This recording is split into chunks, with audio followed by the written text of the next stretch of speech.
మీకుండే ఎటువంటి గ్రహ బాధలైనా గృహ బాధలైనా శాశ్వత పరిష్కారం కోసం సంప్రదించండి శ్రీనివాస జ్యోతిషాలయ. హాయ్ యర్స్, వెల్కమ్ టు అవర్ ఛానల్. మావోయిస్టులు లొంగిపోయారా? వాళ్ళ పేరు మీద రిలీజ్ అయిన లేఖను చూస్తే అదే అర్థమైపోతుంది. చాలా మంది ఇప్పుడు భావిస్తున్నారు ఇక అడవుల్లోంచి తుపాకీలు వదిలేసి బయటకు వచ్చేసి జనజీవన స్రవంతిలో కలిసిపోబోతున్నారు అన్నట్టుగానే అభిప్రాయాలు వ్యక్తం అవుతున్నాయి. మరి నిజంగా ఆ లెటర్లో వాళ్ళు చెప్పింది వాస్తవమైన మావోయిస్టుగా లొంగిపోయినట్టేనా? ఇప్పుడు దీని గురించే డిస్కస్ చేయడానికి ప్రముఖ సోషల్ యాక్టివిస్ట్ అయిన కృష్ణకుమారి గారు ఉన్నారు. వారిని అడిగి తెలిసిన ప్రయత్నం చేద్దాం.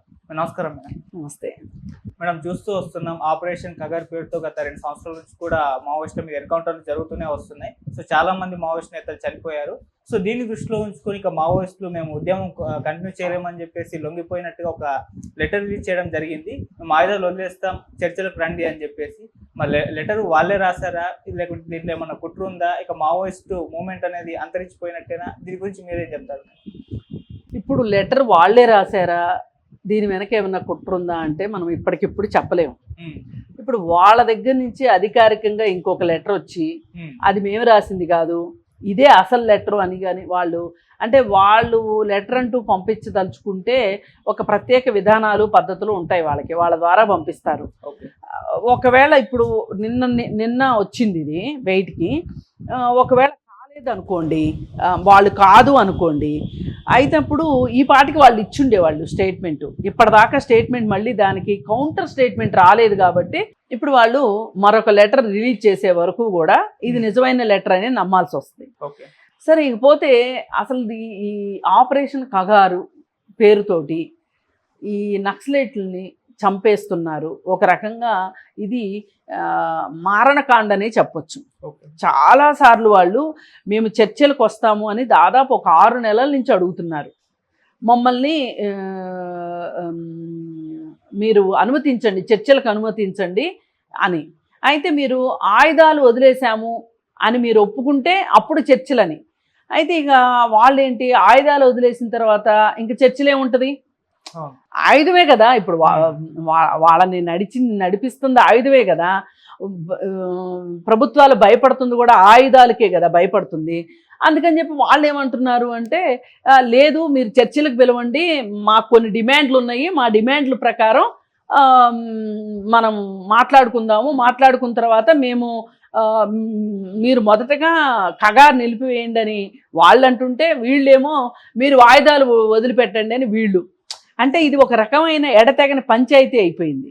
ఇప్పుడు వాళ్ళు అసలు చర్చలకు వచ్చి ఏం చెప్దాం అనుకుంటున్నారు, ఆపరేషన్ కగార్ని ఎందుకు నిలిపివేయమంటున్నారు అనేది మనం కొంచెం ఆలోచించాలి ఇక్కడ. ఇప్పుడు ఈ ఆపరేషన్ కగార్ పేరుతోటి ఈ ఆపరేషన్ కగార్లో జరిగిన మరణాలకి బహుశా ఒక వేరే ఇంతకుముందు జరిగిన ఎన్కౌంటర్లకి ఈ ఎన్కౌంటర్లకి చాలా తేడా ఉంటుంది.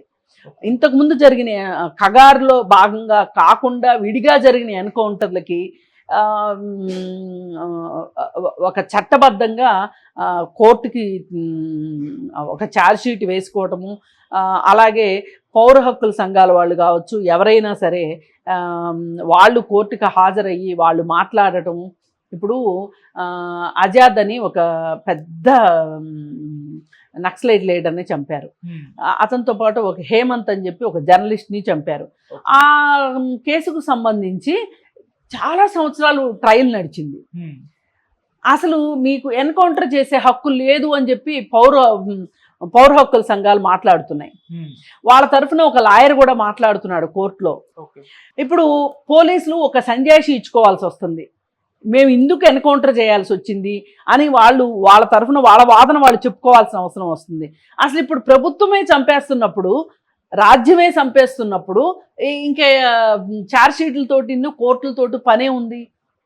ఇది యథేచ్ఛగా ఒక మారణకాండలాగా కొనసాగుతుంది. అందుకని చెప్పి వీళ్ళు ఏమంటున్నారు, ఆపరేషన్ కగార్ని నిలిపివేయండి అని చెప్పి బయట ఉన్న రాజకీయ పార్టీలు కూడా మాట్లాడుతున్నాయి.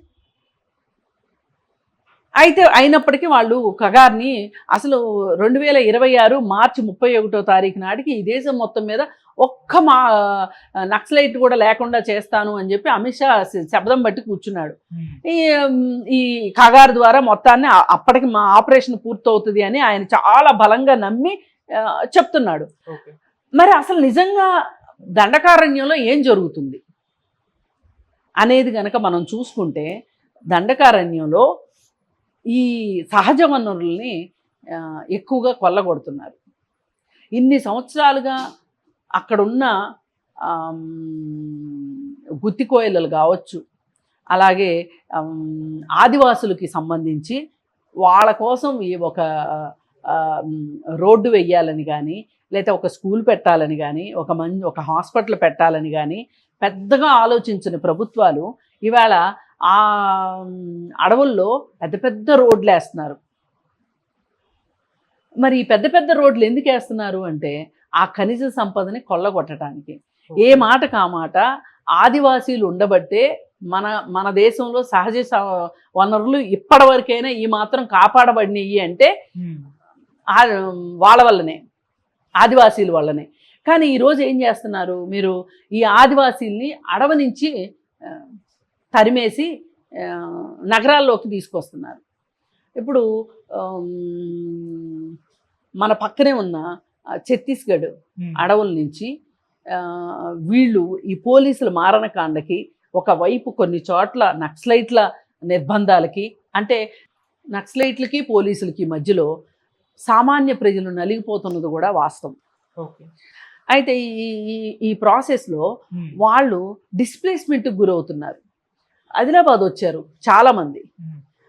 ఇప్పుడు ఈ ఆదిలాబాద్ వచ్చేసిన తర్వాత వాళ్ళకి ఈ ఆదిలాబాద్ అడవుల్లోకి వస్తే ఇక్కడ వాళ్ళు ఏమంటారు, ఎవరు మీరు, ఇక్కడికి ఎందుకు వచ్చారు అని చెప్పి ఇక్కడ స్థానం లేకుండా, వాళ్ళ ఊరిలో వాళ్ళకి స్థానం లేకపోకుండా వాళ్ళని ఒక త్రిశంకు స్వర్గంలో పడేసిన పద్ధతి చూసాం మనం. అక్కడ ఓటు ఉండదు వాళ్ళకి, ఇక్కడ ఓటు ఉండదు. వాళ్ళకేమి పొలాలు ఉండవు, స్థిరాస్తులు ఉండవు, చరాస్తులు ఉండవు, చదువు ఉండదు, ఉద్యోగం ఉండదు, ఏమీ ఉండదు. వాళ్ళు అడవిని నమ్ముకుని బతుకుతూ ఉంటారు. అలాంటి వాళ్ళు ఇక్కడికి వచ్చి పోనీ అదే అడవిని నమ్ముకుని బతుకుదాము అంటే ఇక్కడ మీరెవరు అని వీళ్ళ అస్తిత్వం సమస్య అయిపోయింది. మరి ఇలాంటి పరిస్థితుల్లో ఒక రకంగా ఇవాళ కొండ కోనలు గజగజలాడిపోతున్నాయి, దండకారణ్యం గజగజలాడిపోతుంది. ఇటు వీళ్ళ దెబ్బకి వీళ్ళు అంటారు, నక్సలైట్లు అంటారు మీరు ఇన్ఫార్మర్లుగా చేస్తున్నారు అంటారు, పోలీసులు అంటారు మీరు నక్సలైట్లకు తిండి పెడుతున్నారు, నక్సలైట్లని మీరే ఆదరిస్తున్నారు, మీ వల్లనే నక్సలైట్లు బతికి బట్టగడుతున్నారు అని చెప్పి వీళ్ళు అంటారు. ఇట్లా వీటన్నిటి మధ్యలో ఒకానొక టైంలో సల్వాజుడుము అనేది ఉండేది. ఆ సల్వాజుడుముకి ఒక రకంగా సామాన్య పౌరులు ఎన్ని కష్టాలు పడ్డారో నక్సలైట్లు అంతకంటే ఎక్కువ కష్టపడ్డారు.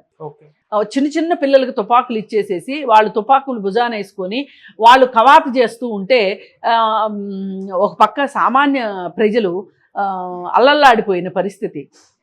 అంటే ఈ రకంగా ఏ రకంగా చూసినా ప్రభుత్వం ఏం చేయదలుచుకుంటే మొండిగా మూర్ఖంగా అదే చేస్తుంది అనేది అర్థమవుతుంది.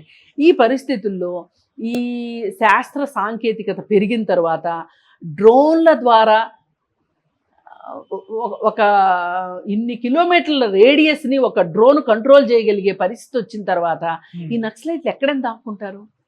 మొండిగా మూర్ఖంగా ఎన్ని రోజులని చెప్పి వాళ్ళు అడవుల్లో ఉండగలుగుతారు? ఇవాళ చూడండి ఎంత పెద్ద పెద్ద జీవితాలను త్యాగం చేసిన, నిజానికి అడవుల్లో నక్సలైట్లుగా బతకడము అంటే చట్టరీత్యా నేరం అని చెప్పి మీరు అనొచ్చు, కానీ అదేమి వాళ్ళకి పూల పాన్పు కాదు, అదేమి గులాబీ పూల బాట కాదు. ఎంత కష్టం. ఒకరోజు మనం దారి తప్పి అడవులోకి వెళ్ళి ఒక్కరోజు బతకాలంటేనే అల్లాడిపోతాం. అట్లాంటిది వాళ్ళు సంవత్సరాల తరబడి నిర్బంధాలు, ఒక రకంగా 40 ఏళ్ళు 50 ఏళ్ళు 45 ఏళ్ళు అజ్ఞాతంలో ఉన్నారు అంటే వాళ్ళ ఐడెంటిటీని వాళ్ళు కోల్పోయి వాళ్ళు ఎక్కడుంటే వాళ్ళే వాళ్ళ సొంత వాళ్ళు అనేలాగా బతకటం అంటే అది అంత మామూలు విషయం కాదు. వాళ్ళు నిజంగా వాళ్ళకి కొన్ని సిద్ధాంతాలు ఉన్నాయి, వాళ్ళకి కొన్ని ఆదర్శాలు ఉన్నాయి, వాళ్ళకి కొన్ని లక్ష్యాలు ఉన్నాయి, వాటి కోసం పనిచేశారు. కాకపోతే అది రాజ్యం దృష్టిలో నేరం కావచ్చు, అది వేరే విషయం. ఇప్పుడు మీకు ఒక ఎగ్జాంపుల్ చెప్తాను. 2005లో వైఎస్ రాజశేఖర రెడ్డి గారు నక్సలైట్లని చర్చలకు పిలిచారు. పిలిచినప్పుడు చాలామంది సామాన్య ప్రజలు, వాళ్ళ ఎమ్మెల్యేలు వాళ్ళని ఎన్ని ఇబ్బందులకు గురి చేస్తుంది, అలాగే ఐఏఎస్లు ఐపీఎస్లు ఎట్లా దారి తప్పిపోయి ఉన్నది, అలాగే రెవెన్యూ వాళ్ళ దగ్గర నుంచి ప్రతి చోట ఉన్న అవినీతికి సంబంధించి ఎన్నో కంప్లైంట్లు ఇచ్చారు వాళ్ళకి, నక్సలైట్లకి. ఈ రోజుకి కూడా ఎక్కడన్నా ఒక సీరియస్ చర్చ ఏదైనా జరుగుతుంది అన్నప్పుడు అరే ఈ సమస్యలకు పరిష్కారం వీళ్ళెవరూ చూపించలేరు, ఇలాంటప్పుడు నక్సలైట్లు అనే వాళ్ళు ఉండాల్సిందే, వాళ్ళంటేనే భయపడతారు, ఇంక ఈ రాజకీయ నాయకులు ఇంకెవ్వరికి భయపడరు అని ఒక మాట వినిపిస్తూ ఉంటుంది. ఎందుకంటే ఒక నమ్మకం అయితే నక్సలైట్ల మీద ఉంది. అది ప్రభుత్వానికి ఇష్టం లేకపోవచ్చు, అది చట్టబద్ధమైంది కాకపోవచ్చు. కాబట్టి ఖచ్చితంగా చట్టబద్ధం కాంది ఏదైనా శిక్షించబడుతుంది అన్నప్పుడు ఈరోజు నక్సలైట్లని కగారు రూపంలో వీళ్ళు ఇంత కబళిస్తున్న పరిస్థితుల్లో ఇంకా మన ఉనికికే ప్రమాదం అనిపించే ఒక పరిస్థితి వచ్చిన రోజున వాళ్ళు ఖచ్చితంగా ఒక లెటర్ని విడుదల చేయాల్సిన పరిస్థితి వచ్చింది. నిన్నగాక మొన్న 45 ఏళ్ళు అజ్ఞాతంలో ఉన్న మల్లోజుల కోటేశ్వరరావు గారు అంటే కిషన్జీ వైఫ్ వచ్చి లొంగిపోయి 25 లక్షలు చెక్కు తీసుకుంటుంది ఆవిడ అంటే ఒక రకంగా చాలా బాధ అనిపించింది. అంటే నిజానికి వాళ్ళ ఆ డబ్బులు ఆమె తీసుకోకపోతే ఆవిడకి అన్నం పెట్టేవాళ్ళు ఎవరూ లేరు. నిజంగా ఆవిడ ఆఖరి క్షణం వరకు ఆవిడ బతికుండాలి అంటే ఆవిడకి డబ్బు కావాలి కాబట్టి ఆవిడని ఒక సొంత కుటుంబం ఆదుకోదు. ఎందుకంటే ఇంటికి వెళ్తే పోలీసుల నిఘా ఉంటుంది, అందుకని వాళ్ళు రానివ్వరు. ఇటు ఆమె ఎవరైతే అత్తగారి తరఫు వాళ్ళు బంధువులు ఉన్నారో వాళ్ళు రానివ్వరు. నిర్బంధాలు ఉంటాయి, రేపటి నుంచి పోలీసుల నిర్బంధాలు ఉంటాయి. ఏ రోజు పోలీసులు వచ్చి వీళ్ళని తీసుకెళ్ళి ఏమి సమాచారం ఇవ్వమని అడుగుతారో తెలీదు. ఇలాంటి దారుణమైన పరిస్థితుల్లో వాళ్ళు మరి అక్కడ దండకారణ్యంలో పడిన కష్టాల కంటే కూడా జనారణ్యంలోనే ఎక్కువ కష్టాలు పడతారేమో అనిపిస్తుంది చూడబోతే.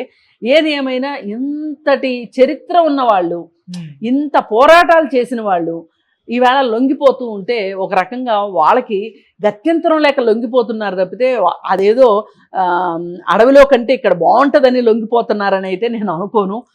ఏదో ప్రాణాలు కాపాడుకోవటానికి మొన్న మధ్య ఒక కాకరాల్ గారు అని చెప్పి సినిమా యాక్టర్ కూతురు, ఆవిడ చాలా పెద్ద పొజిషన్లో ఉన్న ఆవిడ లొంగిపోయారు. వాళ్ళు దాదాపు 40 ఏళ్ళు అజ్ఞాతంలోకి వెళ్ళి మరి ఇలాంటి వాళ్ళందరూ ఇవాళ వస్తున్నారు.